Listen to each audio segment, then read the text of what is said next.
Hi hello ಸ್ನೇಹಿತರೆ, welcome back to my channel. March 14ನೇ ತಾರೀಕು ಶುಕ್ರವಾರ ಹೋಳಿ ಹುಣ್ಣಿಮೆ ಇದೆ. ಅದ್ರ ಜೊತೆ ನಮಗೆ ಈ ಸಾರಿ ಚಂದ್ರಗ್ರಹಣ ಕೂಡ ಇದೆ. ಹಾಗಾಗಿ ಈ ದಿನ ನೀವು ಯಾರಿಗೂ ಗೊತ್ತಾಗದ ಹಾಗೆ ರಹಸ್ಯವಾಗಿ ನೀವು ತುಳಸಿ ಗಿಡದಲ್ಲಿ ಈ ಒಂದು ವಸ್ತುವನ್ನು ಇಡಬೇಕಾಗತ್ತೆ. ನಂತರ ಅದನ್ನು ಏನು ಮಾಡಬೇಕು ಅಂತಲೂ ತಿಳಿಸ್ಕೊಡ್ತಾ ಇದ್ದೀನಿ. ಇನ್ನು ನನ್ನ ಚಾನಲ್ಗೆ ಯಾರೆಲ್ಲ ಸಬ್ಸ್ಕ್ರೈಬ್ ಮಾಡದೆ ಹಾಗೆ ಏನಾದರೂ ನೋಡ್ತಾ ಇದ್ರೆ ಎಲ್ಲರೂ ಸಬ್ಸ್ಕ್ರೈಬ್ ಮಾಡ್ಕೊಳ್ಳಿ. ಪಕ್ಕದಲ್ಲಿರುವಂಥ ಬೆಲ್ ಐಕಾನ್ ಪ್ರೆಸ್ ಮಾಡೋದ್ರಿಂದ ನಾನು ಹಾಕೋ ವಿಡಿಯೋಗಳೆಲ್ಲ ಬೇಗ ಬಂದು ತಲುಪುತ್ತೆ. ನಮ್ಮ ಸನಾತನ ಧರ್ಮದಲ್ಲಿ ತುಳಸಿ ಗಿಡವನ್ನು ಲಕ್ಷ್ಮೀ ದೇವಿಯ ಸಂಕೇತವೆಂದು ಪರಿಗಣಿಸಲಾಗುತ್ತೆ. ಇನ್ನು ಮನೆಯ ಅಂಗಳದಲ್ಲಿ ತುಳಸಿಯನ್ನು ಇಡುವುದು ಅತ್ಯಂತ ಮಂಗಳಕರವೆಂದು ಕೂಡ ಹೇಳಲಾಗುತ್ತೆ. ಯಾವ ಮನೆಯಲ್ಲಿ ತುಳಸಿ ಇರುತ್ತದೆಯೋ ಆ ಮನೆಯಲ್ಲಿ ಸದಾಕಾಲ ಸುಖ ಸಮೃದ್ಧಿ ನೆಲೆಸಿರುತ್ತೆ ಎನ್ನುವ ನಂಬಿಕೆ ಕೂಡ ಇರುತ್ತೆ. ಹಾಗಾಗಿ ನಮ್ಮ ಹಿಂದೂ ಧರ್ಮದ ಹೆಚ್ಚಿನ ಪೂಜೆ ಪುನಸ್ಕಾರಗಳಲ್ಲಿ ತುಳಸಿ ದಳವನ್ನು ಕೂಡ ಬಳಸಲಾಗುತ್ತೆ. ಅದರಲ್ಲೂ ವಿಷ್ಣುವಿನ ಪೂಜೆಯಲ್ಲಿ ತುಳಸಿ ದಳವಿಲ್ಲದೆ ಪೂಜೆಯೇ ಅಪೂರ್ಣವೆಂದು ಕೂಡ ಹೇಳಲಾಗುತ್ತೆ. ಇನ್ನು ಜ್ಯೋತಿಷ್ಯ ಶಾಸ್ತ್ರದ ಪ್ರಕಾರ ತುಳಸಿ ಗಿಡದ ಮಣ್ಣಿನಲ್ಲಿ ಈ ಒಂದು ವಸ್ತುವನ್ನು ಹೂಳೋದ್ರಿಂದ ಹಣ ಸೇರಿದಂತೆ ಹಲವು ಸಮಸ್ಯೆಗಳನ್ನು ಕೂಡ ಪರಿಹರಿಸಬಹುದು. ಹಿಂದೂ ಧರ್ಮದಲ್ಲಿ ತುಳಸಿಗೆ ವಿಶೇಷ ಸ್ಥಾನ ಕೂಡ ಇದೆ. ಇನ್ನು ತುಳಸಿಯನ್ನು ಲಕ್ಷ್ಮೀ ದೇವಿ ಎಂದನೇ ಪರಿಗಣಿಸಲಾಗುತ್ತೆ. ಬೆಳಗ್ಗೆ ಎದ್ದ ತಕ್ಷಣ ತುಳಸಿಯನ್ನು ಪೂಜಿಸುವುದರಿಂದ ಮನೆಗೆ ಶಾಂತಿ ಅನ್ನೋದು ಸಿಗ್ತಾ ಹೋಗುತ್ತೆ. ಇದಲ್ಲದೆ ತುಳಸಿಯು ಅನೇಕ ಆರೋಗ್ಯಕರ ಗುಣಗಳನ್ನು ಕೂಡ ಹೊಂದಿದೆ. ತುಳಸಿ ಮನೆಯಲ್ಲಿ ಸಕಾರಾತ್ಮಕ ಶಕ್ತಿಯನ್ನು ಕಾಪಾಡಿಕೊಳ್ಳಲು ಸಹಾಯ ಕೂಡ ಮಾಡುತ್ತೆ. ಈ ಸಾರಿ ನಮಗೆ ಹೋಳಿ ಹುಣ್ಣಿಮೆ ಶುಕ್ರವಾರ ಬಂದಿದೆ. ಅದರಲ್ಲೂ ಚಂದ್ರಗ್ರಹಣ ಕೂಡ ಇದೆ. ಈ ದಿನ ನಾವು ತುಳಸಿ ಗಿಡದಲ್ಲಿ ಯಾವ ಒಂದು ವಸ್ತುವನ್ನು ಇಡಬೇಕು ಅಂತಲೂ ತಿಳಿಸ್ಕೊಡ್ತಾ ಇದ್ದೀನಿ. ಇದನ್ನು ಯಾವ ಟೈಮಲ್ಲಿ ಮಾಡಬೇಕು ಅನ್ನೋದಾದರೆ ಶುಕ್ರವಾರ ನೀವು ಬೆಳಗ್ಗೆ ಕೂಡ ಮಾಡ್ಬೋದು ಅಥವಾ ಸಂಜೆ ಕೂಡ ಮಾಡ್ಬೋದು. ಯಾವುದೇ ಕಾರಣಕ್ಕೂ ನೀವು ಮಧ್ಯಾಹ್ನ ಮಾಡೋಕ್ಕೆ ಹೋಗಬೇಡಿ. ಬೆಳಗ್ಗೆ ಪೂಜೆ ಮಾಡೋ ಸಮಯದಲ್ಲಿ ಮಾಡಿ ಅಥವಾ ಸಂಜೆ ನೀವು ಪೂಜೆ ಮಾಡೋ ಸಮಯದಲ್ಲಿ ಮಾಡಬೇಕಾಗತ್ತೆ. ಏನು ಮಾಡಬೇಕು ಅನ್ನೋದಾದರೆ ಮೊದಲು ನೀವು ತುಳಸಿ ಗಿಡದ ಹತ್ರ ಎಲ್ಲ ಪೂರ್ತಿಯಾಗಿ ಕ್ಲೀನ್ ಮಾಡಿಕೊಂಡು ನೀವು ತುಳಸಿ ಗಿಡಕ್ಕೆ ಅರಿಶಿನ ಕುಂಕುಮ ಹೂಗಳಿಂದ ಅಲಂಕಾರವನ್ನು ಮಾಡ್ಕೊಬೇಕಾಗತ್ತೆ. ಹಾಗೆಯೇ ತುಳಸಿ ಗಿಡದ ಮುಂದೆ ಒಂದು ದೀಪವನ್ನು ಹಚ್ಚಬೇಕು. ಸಾಧ್ಯವಾದರೆ ತುಪ್ಪದ ದೀಪ ಹಚ್ಚಿದ್ರೆ ಒಳ್ಳೆಯದು. ಅಕಸ್ಮಾತ್ ತುಪ್ಪದ ದೀಪ ಹಚ್ಚೋಕ್ಕಾಗಲಿಲ್ಲ ಅಂದರೆ ಎಣ್ಣೆ ದೀಪ ಕೂಡ ಹಚ್ಚಬಹುದು. ಇನ್ನು ₹1 ನಾಣ್ಯವನ್ನು ನೀವು ಕೈಯಲ್ಲಿ ಹಿಡ್ಕೊಂಡು ಸಂಕಲ್ಪವನ್ನು ಮಾಡ್ಕೊಬೇಕು.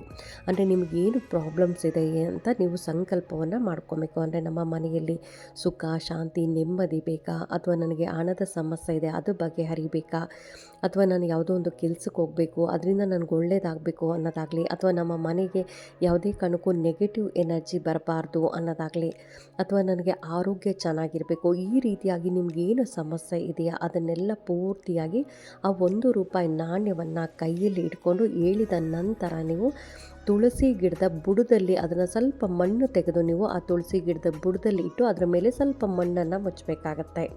ಈ ರೀತಿಯಾಗಿ ಮಾಡೋ ಟೈಮಲ್ಲಿ ಯಾರೂ ನೋಡಬಾರ್ದು. ಮನೇಲಿರೋರಾಗಲಿ ಅಥವಾ ಹೊರಗಡೆಯವರಾಗಲಿ ಯಾರೂ ನೋಡಬಾರ್ದು. ರಹಸ್ಯವಾಗಿ ನೀವು ಮಾಡ್ಕೊಬೇಕಾಗತ್ತೆ. ಏಕೆಂದರೆ ನಿಮಗೋಸ್ಕರ ಮಾಡ್ಕೊಳ್ಳೋದು, ನಿಮ್ಮ ಮನೆಗೆ ಒಳ್ಳೆಯದಾಗಲಿ ಅಂತ ಮಾಡ್ಕೊಳ್ಬೇಕಂದ್ರೆ ಇದನ್ನು ಯಾರೂ ನೋಡಬಾರ್ದು.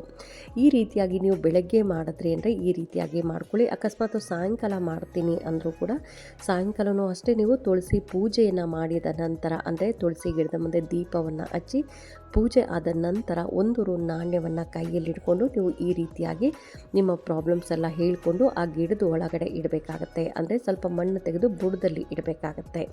ನೀವು ಬೆಳಗ್ಗೆ ಮಾಡಲಿ ಸಾಯಂಕಾಲ ಮಾಡಲಿ ಎರಡೂ ಟೈಮಲ್ಲೂ ಮಾಡೋದು ಬೇಡ. ಒಂದು ಟೈಮ್ ಮಾತ್ರ ಮಾಡಿ. ಅದು ರಾತ್ರಿ ಪೂರ್ತಿಯಾಗಿ ಅಲ್ಲೇ ಇರಲಿ. ಯಾಕೆಂದರೆ ಆ ದಿನ ನಮಗೆ ಚಂದ್ರಗ್ರಹಣ ಕೂಡ ಇದೆ, ಹಾಗೆ ಹುಣ್ಣಿಮೆ ಕೂಡ ಇರೋದ್ರಿಂದ ರಾತ್ರಿ ಪೂರ್ತಿ ಶುಕ್ರವಾರ ರಾತ್ರಿ ಪೂರ್ತಿಯಾಗಿ ತುಳಸಿ ಗಿಡದಲ್ಲೇ ಆ ₹1 ನಾಣ್ಯವನ್ನು ಬಿಡಬೇಕಾಗತ್ತೆ. ಫ್ರೈಡೇ ನೈಟ್ ಪೂರ್ತಿಯಾಗಿ ತುಳಸಿ ಗಿಡದಲ್ಲೇ ಇರಲಿ. ಸಾಟರ್ಡೆ ಮಾರ್ನಿಂಗ್ ಎದ್ದು ನೀವು ಸ್ನಾನ ಎಲ್ಲ ಆದ ನಂತರ ನೀವು ಮತ್ತೆ ತುಳಸಿ ಗಿಡದ ಹತ್ರ ಮನೆಯಲ್ಲೆಲ್ಲ ಪೂಜೆ ಮಾಡಿ ತುಳಸಿ ಗಿಡಕ್ಕೂ ಕೂಡ ಪೂಜೆ ಮಾಡಿ ನಂತರ ನೀವು ಆ ₹1 ನಾಣ್ಯ ಏನು ತುಳಸಿ ಗಿಡದ ಬುಡದಲ್ಲಿ ಇಟ್ಟಿದ್ರಲ್ಲ ಅದನ್ನು ನೀವು ಹೊರಗಡೆ ತೆಗಿಬೇಕಾಗತ್ತೆ. ಇನ್ನು ಒಂದು ಚೆನ್ನಾಗಿರುವಂಥ ಕೆಂಪು ಬಟ್ಟೆ ತೊಗೊಳ್ಳಿ. ಕೆಂಪು ಬಟ್ಟೆ ತೊಗೊಂಡು, ಅದು ಹೊಸ ಬಟ್ಟೆನೇ ಆಗಿರಬೇಕು. ಹಾಗಾಗಿ ಕೆಂಪು ಬಟ್ಟೆಯನ್ನು ತೊಗೊಂಡು ಅದರಲ್ಲಿ ₹1 ನಾಣ್ಯ ನೀವೇನು ತುಳಸಿ ಗಿಡದಲ್ಲಿ ಇಟ್ಟಿದ್ರಲ್ಲ ಅದನ್ನು ತೊಗೊಂಡು ₹1 ನಾಣ್ಯವನ್ನು ಆ ಕೆಂಪು ಬಟ್ಟೆಯಲ್ಲಿಟ್ಟು ಮತ್ತು ತುಳಸಿ ಗಿಡದ ಬುಡದಲ್ಲಿರುವಂಥ ಒಂದು ಸ್ವಲ್ಪ ಮಣ್ಣನ್ನು ತೊಗೊಂಡು ನೀವು ಆ ಏನು ಕೆಂಪು ಬಟ್ಟೆ ಇದೆಯಲ್ಲ ಆ ಕೆಂಪು ಬಟ್ಟೆಯಲ್ಲಿಟ್ಟು ನೀವು ಗಂಟು ಹಾಕಬೇಕಾಗತ್ತೆ.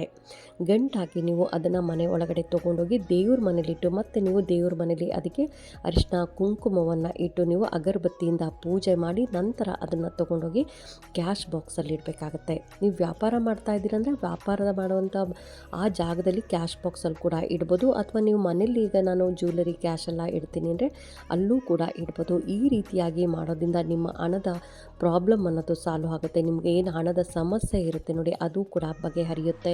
ಹಾಗೆಯೇ ಆರೋಗ್ಯ ಸಮಸ್ಯೆ, ನೀವೇನು ಅಂದುಕೊಂಡು ಆ ₹1 ನಾಣ್ಯವನ್ನು ತುಳಸಿ ಗಿಡದಲ್ಲಿ ಇಟ್ಟಿರ್ತೀರಲ್ಲ, ಆ ಎಲ್ಲ ಪ್ರಾಬ್ಲಮ್ಸನ್ನು ಕೂಡ ಸಾಲ್ವ್ ಆಗುತ್ತೆ. ಹಣದ ಸಮಸ್ಯೆ ಇರ್ಬೋದು, ಆರೋಗ್ಯದ ಸಮಸ್ಯೆ ಇರ್ಬೋದು, ಎಂತಹದ್ದೇ ಇದ್ದರೂ ಕೂಡ ಪ್ರಾಬ್ಲಮ್ ಸಾಲ್ವ್ ಆಗುತ್ತೆ ಅಂತಲೇ ಹೇಳ್ಬೋದು. ಇನ್ನು ಎಷ್ಟು ದಿನ ಇರಬೇಕು ಅನ್ನೋದಾದರೆ ಇಷ್ಟೇ ದಿನ ಇರಬೇಕು ಅಂತ ಏನೂ ಇಲ್ಲ ಸ್ನೇಹಿತರೆ. ಯಾಕೆಂದರೆ ಮಣ್ಣು ಕೂಡ ಏನೂ ಆಗಲ್ಲ, ಹಾಗೆಯೇ ₹1 ನಾಣ್ಯ ಇರುತ್ತೆ, ಏನೂ ಆಗಲ್ಲ. ನೀವು ಎಷ್ಟು ವರ್ಷ ಕೂಡ ಇಟ್ಕೊಂಡು ನೀವು ಅದರಲ್ಲಿ ಲಾಕರಲ್ಲಿ ಇಟ್ಕೊಬೋದು. ಅಕಸ್ಮಾತ್ ನನಗೆ ಅಮಾವಾಸ್ಯೆ ಹುಣ್ಣಿಮೆಗೆ ತೆಗೆದು ನಾನು ಪೂಜೆ ಮಾಡಿ ಮತ್ತೆ ಲಾಕರಲ್ಲಿ ಇಡ್ತೀನಿ ಅಂದರೆ ಈ ರೀತಿಯಾಗಿ ಕೂಡ ಮಾಡ್ಬೋದು. ನೀವು ಅಮಾವಾಸ್ಯೆ ದಿನ ಅದನ್ನು ಲಾಕರಿಂದ ಈಚೆ ತೆಗೆದು ಮತ್ತು ಅರಿಶಿನ ಕುಂಕುಮ ಎಲ್ಲ ಇಟ್ಟು ಹೂವಿಟ್ಟು ಪೂಜೆ ಮಾಡಿ ನಂತರ ನೀವು ತೊಗೊಂಡೋಗಿ ಅದನ್ನು ಗೋಧೂಳಿ ಸಮಯದಲ್ಲಿ ಪೂಜೆ ಮಾಡಿ ನಂತರ ತೊಗೊಂಡೋಗಿ ಅದನ್ನು ಕ್ಯಾಶ್ ಬಾಕ್ಸಲ್ಲಿ ಇಡ್ಬೋದು. ಇನ್ನು ವ್ಯಾಪಾರ ಮಾಡೋ ಸ್ಥಳದಲ್ಲಿ ಇಟ್ಟಿದ್ದೀನಿ, ಅಲ್ಲೂ ಕೂಡ ನೀವು ಅದನ್ನು ಈಚೆ ತೆಗೆದು ಪೂಜೆ ಮಾಡಿ ನಂತರ ನೀವು ತೊಗೊಂಡೋಗಿ ಅದನ್ನು ಕ್ಯಾಶ್ ಬಾಕ್ಸಲ್ಲಿ ಇಟ್ಕೊಬೋದು. ಈ ರೀತಿಯಾಗಿ ಮಾಡೋದ್ರಿಂದ ನಿಮ್ಮ ಹಣದ ಸಮಸ್ಯೆ ಅನ್ನೋದು ಪರಿಹಾರ ಆಗುತ್ತೆ. ಮನೆಯಲ್ಲಿ ಸುಖ, ಶಾಂತಿ, ನೆಮ್ಮದಿ ಅನ್ನೋದು ನೆಲೆಸುತ್ತೆ. ಯಾರ ಮನೆಯಲ್ಲಿ ತುಂಬಾ ನೆಗೆಟಿವ್ ಎನರ್ಜಿ ಇರುತ್ತೆ, ಆಗಾಗ ಜಗಳಗಳಾಗಿರುತ್ತಾ ಇರ್ತದೆ, ಅದು ಎಲ್ಲವೂ ಕಡಿಮೆ ಆಗ್ತಾ ಹೋಗುತ್ತೆ. ₹1 ನಾಣ್ಯವನ್ನು ನಾವು ತುಳಸಿ ಗಿಡದಲ್ಲಿ ಇಡೋದ್ರಿಂದ ಇನ್ನೂ ಹಲವಾರು ಪ್ರಯೋಜನಗಳು ಕೂಡ ಇದೆ.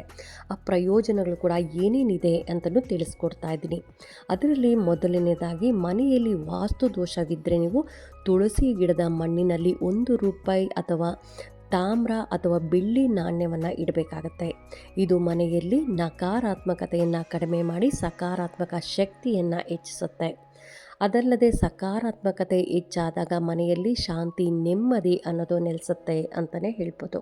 ಇನ್ನು ಎರಡನೇದಾಗಿ, ತುಳಸಿ ಗಿಡದ ಮಣ್ಣಿನಲ್ಲಿ ₹1 ನಾಣ್ಯವನ್ನು ಉಳೋದ್ರಿಂದ ಶನಿ ಮತ್ತು ರಾಹುವಿನ ಪ್ರಭಾವ ಕೂಡ ಕಡಿಮೆ ಆಗುತ್ತೆ ಅಂತಲೇ ಹೇಳ್ಬೋದು. ಇನ್ನು ಜ್ಯೋತಿಷ ಶಾಸ್ತ್ರದಲ್ಲೂ ಕೂಡ ಶನಿಯ ಸಾಡೆ ಅಥವಾ ರಾಹು ಕೇತುವಿನ ನಕಾರಾತ್ಮಕ ಪರಿಣಾಮಗಳು ಕೂಡ ಕಡಿಮೆ ಆಗುತ್ತೆ ಅಂತಲೇ ಹೇಳ್ಬೋದು. ಇನ್ನು ಮೂರನೇದಾಗಿ, ಕುಟುಂಬ ಸದಸ್ಯರ ನಡುವೆ ಸಂಘರ್ಷಣೆಗಳು, ಜಗಳಗಳು ತುಂಬಾ ಹೆಚ್ಚಾಗ್ತಾ ಇರುತ್ತೆ. ಮನೇಲಿ ಒಬ್ಬರು ಹೇಳಿದ ಮಾತು ಒಬ್ಬರು ಕೇಳ್ತಾ ಇರಲ್ಲ. ಅಂತಹ ಸಮಯದಲ್ಲಿ ಏನು ಮಾಡಬೇಕು ಅನ್ನೋದಾದರೆ ₹1 ನಾಣ್ಯವನ್ನು ತುಳಸಿ ಗಿಡದ ಮಣ್ಣಿನಲ್ಲಿ ಉಳಬೇಕಾಗತ್ತೆ. ತುಳಸಿಯ ಮಣ್ಣಿನ ಶಕ್ತಿಯಿಂದಾಗಿ ₹1 ನಾಣ್ಯವು ಮನೆಯಲ್ಲಿ ಸಕಾರಾತ್ಮಕ ಶಕ್ತಿಯನ್ನು ಆಡ್ತಾ ಹೋಗುತ್ತೆ. ನಾಲ್ಕನೇದಾಗಿ, ನಿಮ್ಮ ಕುಟುಂಬ ಸದಸ್ಯರ ಜಾತಕದಲ್ಲಿ ಪಿತೃದೋಷ ಏನಾದರೂ ಇತ್ತು ಅಂದರೆ ನೀವು ತುಳಸಿ ಗಿಡದ ಮಣ್ಣಿನಲ್ಲಿ ₹1 ನಾಣ್ಯವನ್ನು ಹೂತಬೇಕಾಗತ್ತೆ. ಹೀಗೆ ಮಾಡೋದ್ರಿಂದ ಪೂರ್ವಜರ ಆಶೀರ್ವಾದ ಸಿಗುತ್ತೆ. ತಂದೆಯ ದೋಷಗಳು, ಸಮಸ್ಯೆಗಳು ಕೂಡ ನಿವಾರಣೆ ಆಗುತ್ತೆ ಅಂತಲೇ ಹೇಳ್ಬೋದು. ಆ ₹1 ನಾಣ್ಯವನ್ನು ನೀವು ತೆಗೆದು ಅದನ್ನು ತುಳಸಿ ಗಿಡದ ಬುಡದಲ್ಲಿ ನೀವು ಸ್ವಲ್ಪ ಮಣ್ಣನ್ನು ತೆಗೆದು ಅಲ್ಲಿ ಹೂತು ಅದರ ಮೇಲೆ ನೀವು ಮಣ್ಣನ್ನು ಇಡಬೇಕಾಗತ್ತೆ, ಮಣ್ಣನ್ನು ಹಾಕಬೇಕಾಗತ್ತೆ. ಈ ರೀತಿಯಾಗಿ ಮಾಡೋದ್ರಿಂದ ಪಿತೃದೋಷ ಕೂಡ ಕಡಿಮೆ ಆಗ್ತಾ ಹೋಗುತ್ತೆ. ಇನ್ನು ಐದನೇದಾಗಿ, ತುಳಸಿ ಗಿಡದ ಮಣ್ಣಿನಲ್ಲಿ ನೀವು ₹1 ನಾಣ್ಯವನ್ನು ಅಂದರೆ ಕೇವಲ ₹1 ನಾಣ್ಯವನ್ನು ನೀವು ಅಲ್ಲಿ ಇಟ್ಟರೆ ಸಾಕಾಗಲ್ಲ. ಯಾಕೆಂದರೆ ನಾವು ಪ್ರತಿದಿನ ತುಳಸಿಯನ್ನು ನೀವು ನಿಯಮಿತವಾಗಿ ಪೂಜೆಯನ್ನು ಮಾಡೋದು, ಅಲ್ಲದೆ ತುಪ್ಪ ಅಥವಾ ಎಣ್ಣೆಯ ದೀಪವನ್ನು ಬೆಳಗೋದು, ತುಳಸಿ ಗಿಡ ಒಣಗದಂತೆ ಕೂಡ ನೋಡ್ಕೊಬೇಕಾಗತ್ತೆ. ಏಕೆಂದರೆ ಯಾರ ಮನೆಯಲ್ಲಿ ತುಳಸಿ ಗಿಡ ಒಣಗುತ್ತೆ ನೋಡಿ, ಅವರ ಮನೆಯಲ್ಲಿ ತುಂಬಾ ನೆಗೆಟಿವ್ ಎನರ್ಜಿ ಅನ್ನೋದು ಹೆಚ್ಚಾಗ್ತಾ ಹೋಗುತ್ತೆ. ಹಾಗೆಯೇ ಮನೆಯಲ್ಲಿ ಗಲಾಟೆಗಳು, ಏನೋ ಒಂದು ಅಪಶಕುನ, ಏನೋ ಒಂದು ಅಪಮೃತ್ಯು ನಡೆಯುತ್ತೆ ಅಂತ ಗೊತ್ತಾಗ್ತಾ ಇರುತ್ತೆ. ಅದಕ್ಕೋಸ್ಕರ ನಾವು ಯಾವಾಗಲೂ ತುಳಸಿ ಗಿಡ ಒಣಗದಂತೆ ನೋಡ್ಕೊಬೇಕಾಗತ್ತೆ. ಅಕಸ್ಮಾತ್ ನಿಮಗೇನಾದ್ರು ತುಳಸಿ ಗಿಡ ಒಣಗ್ತಾ ಇದೆ ಅಂದರೆ ತಕ್ಷಣ ಆ ಗಿಡವನ್ನು ತೆಗೆದು ಹೊಸ ಗಿಡವನ್ನು ತೊಗೊಂಬಂದು ಹಾಕಬೇಕಾಗತ್ತೆ. ಯಾರ ಮನೆಯಲ್ಲಿ ತುಳಸಿ ಗಿಡ ಚೆನ್ನಾಗಿ ಬೆಳೀತಾ ಇರುತ್ತೋ ಆ ಮನೆಯಲ್ಲಿ ಸುಖ, ಶಾಂತಿ, ನೆಮ್ಮದಿ, ಹಾಗೆಯೇ ಆರೋಗ್ಯ ಚೆನ್ನಾಗಿರುತ್ತೆ. ಮನೆಯಲ್ಲಿ ಯಾವುದೇ ಪ್ರಾಬ್ಲಮ್ ಇಲ್ಲದೆ ಅವರು ಸಂತೋಷವಾಗಿರ್ತಾರೆ. ಯಾರ ಮನೆಯಲ್ಲಿ ತುಳಸಿ ಆಗಾಗ ಒಣಗೋದಾಗಲಿ ಅಥವಾ ಬಾಡ್ಕೊಳ್ಳೋದು, ನೀವು ಎಷ್ಟೇ ಆರೈಕೆ ಮಾಡಿದ್ರೂ ತುಳಸಿ ಗಿಡ ಬಾಡ್ತಾ ಇರುತ್ತೆ, ಒಣಗ್ತಾ ಇರುತ್ತೆ. ಅಕಸ್ಮಾತ್ ಒಣಗ್ತು ಅಂದರೆ ಅವ್ರಿಗೇನೋ ಕೆಟ್ಟದ್ದು ಏನೋ ನಡೆಯುತ್ತೆ ಅವರ ಮನೆಯಲ್ಲಿ ಅನ್ನೋದು ಅರ್ಥ ಆಗುತ್ತೆ. ಆಗ ನೀವು ನೋಡ್ಕೊಬೇಕಾಗತ್ತೆ. ನೀವು ಪ್ರತಿದಿನ ತುಳಸಿ ಗಿಡಕ್ಕೆ ನೀವು ಬೆಳಗ್ಗೆ ಮತ್ತು ಸಂಜೆ ಪೂಜೆ ಮಾಡಬೇಕಾಗತ್ತೆ. ಅಕಸ್ಮಾತ್ ನಾನು ಈಗ ಕೆಲ್ಸಕ್ಕೆ ಹೋಗ್ತಾ ಇದ್ದೀನಿ, ಬೆಳಗ್ಗೆ ಪೂಜೆ ಮಾಡೋಕ್ಕಾಗಲ್ಲ ಅನ್ನೋರು ನೀವು ಅಟ್ಲೀಸ್ಟ್ ಸಂಜೆ ಆದರೂ ನೀವು ಒಂದು ಗಂಧದ ಕಡ್ಡಿ ಹಚ್ಚಿ ನೀವು ಅಲ್ಲಿ ದೀಪವನ್ನು ಹಚ್ಚಿ ನೀವು ನಮಸ್ಕಾರವನ್ನು ಮಾಡಬೇಕಾಗತ್ತೆ. ಈ ರೀತಿಯಾಗಿ ಮಾಡೋದ್ರಿಂದ ನಿಮ್ಮ ಮನೆಯಲ್ಲಿ ಶಾಶ್ವತವಾಗಿ ಮಹಾಲಕ್ಷ್ಮಿ ನೆಲೆಸ್ತಾಳೆ. ನಿಮ್ಮ ಏನು ಕಷ್ಟಗಳಿದೆ ಕಷ್ಟಗಳನ್ನೆಲ್ಲ ಬಗೆಹರಿಸ್ತಾಳೆ ಅಂತಲೇ ಹೇಳ್ಬೋದು. ಹಾಗಾಗಿ ಈ ಸಾರಿ ನಮಗೆ ಶುಕ್ರವಾರ ಬಂದಿದೆ, ಅದರಲ್ಲೂ ಹೋಳಿ ಹುಣ್ಣಿಮೆ ಹಾಗೆಯೇ ಚಂದ್ರಗ್ರಹಣ ಕೂಡ ಬಂದಿದೆ. ಎಲ್ಲರೂ ನೀವು ಈ ₹1 ನಾಣ್ಯವನ್ನು ಈ ರೀತಿಯಾಗಿ ತುಳಸಿ ಗಿಡದಲ್ಲಿ ಇಟ್ಟು ಅದನ್ನು ಕೆಂಪು ಬಟ್ಟೆಯಲ್ಲಿ ಕಟ್ಟಿ ನಿಮ್ಮ ಲಾಕರಲ್ಲಿ ಇಟ್ಕೊಳ್ಳಿ ಅಂತ ಹೇಳ್ತಾ, ಈ ವಿಡಿಯೋ ಹೇಗೆ ಅನ್ನಿಸ್ತು ಅಂತ ಕಾಮೆಂಟ್ ಸೆಕ್ಷನಲ್ಲಿ ಕಾಮೆಂಟ್ ಮಾಡಿ, ಲೈಕ್ ಮಾಡಿ ಅಂತ ಹೇಳ್ತಾ ಥ್ಯಾಂಕ್ ಯು.